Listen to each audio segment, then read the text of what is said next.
Hello guys! Another day, another vlog na naman nga ni. Bali nung mga oras na yan mga mare ay kagigising lang namin dyan ng aking baby. Hapon na nga sa mga oras na yan kaya naman pinagmerienda ko na din to munang chikiting ko. Timpla nga lang ako dyan mga mare ng paborito naming Nescafe Creamy White at naghati lang din kami at syempre binigyan ko na din siya ng biskwit. Grabe nga pala mga mare yung tulog ko dahil simula alas 12 hanggang alas 4 nga talaga. Kawawa naman itong bulilit na to dahil nadadamay sa pagiging antuki ng mama. Pero okay na nga yun mga mare kesa naman ay pakalat-kalat siya dyan sa lansangan. Pagkatapos nga namin mga maring magmerienda heto nagpalit na din ako ng bed cover. Paano nga ba naman kasi nararamdaman ko na yung kate. Sensyahan nyo na nga muna mga mare yung aking bedsheet dahil hindi pa nga talaga ako nakakapamili dahil wala pa nga talaga akong budget. Ang importante nga mga mare ay meron munang pansamantalang sapin itong aming ginagamit na foam para naman hindi masyadong madumihan. Inayos ko na nga lang din dyan yung mga unan pati kumot at pagkatas nagsayaw-sayaw na din ako. At eto na nga mga mare ang itsura ng aming higaan nung pagkatapos kong mapalitan at malinis yung aming mga pinaghigaan.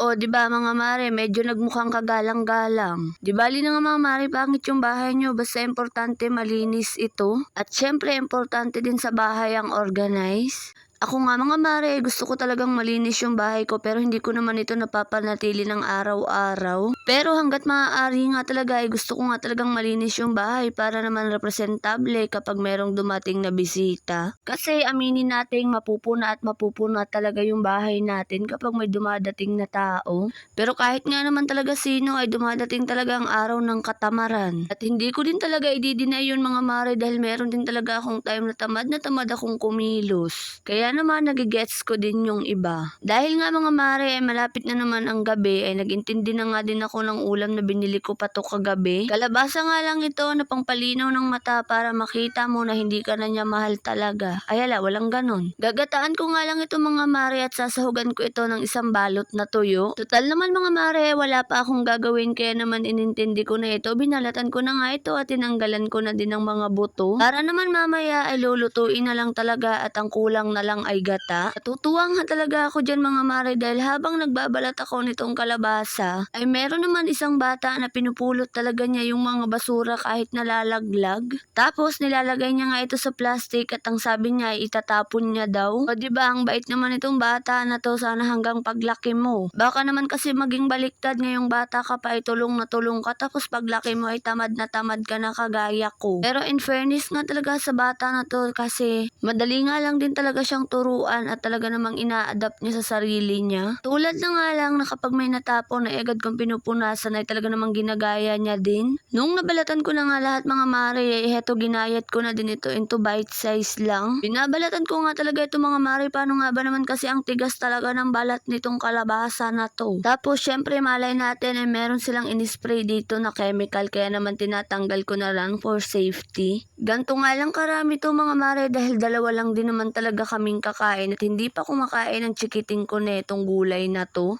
Pag nagluluto talaga ako mga mare ay saktuhan lang dahil ayoko nga talagang may masasayang. Pagkatapos ko naman yun asikasuhin ay eto nagwalis-walis na din talaga ako para naman ay malinis ang ating bahay. Tapos inurungan ko na din tong 2 pirasong pinagkainan namin ng aking baby. Alas 5 na nga dyan kaya alam ko namang parating na talaga yung partner ko kaya naman nagmamadali na talaga ako sa mga kilos ko. Para naman pagdating niya ay malinis na at siya na lang din talaga yung aasikasuhin ko. Pagkatapos ko nga talagang maghugas doon ay eto magsasalang na ako ng sinaing para naman mamaya ay ulam na lang din talaga. At hindi na nga talaga ako magagahol sa oras. At syempre kapag maaga kang nag-asikaso ay maaga din kayong makakakain. Bali 3 takal nga pala dyan yung sinaing ko dahil bala ko ngang sangagin kinabukasan yung matitira dito sa aming kanin. At pagkatapos ko nga talaga itong maisalang ay syempre nilinisan ko na din tong baby girl ko. Syempre para pag kiss ng papa niya ay mabango na din siya. Paano nga ba naman kasi pagdating talaga ng papa niya ay sasalubong talaga yan at magpapakiss na. Sobrang lambing kasi ng bata na yan. Nakarinig nga lang yan ng tugtog ay kita nyo naman talaga namang sayaw na siya ng sayaw. Habang hinihili yung kanyang bebebebehan.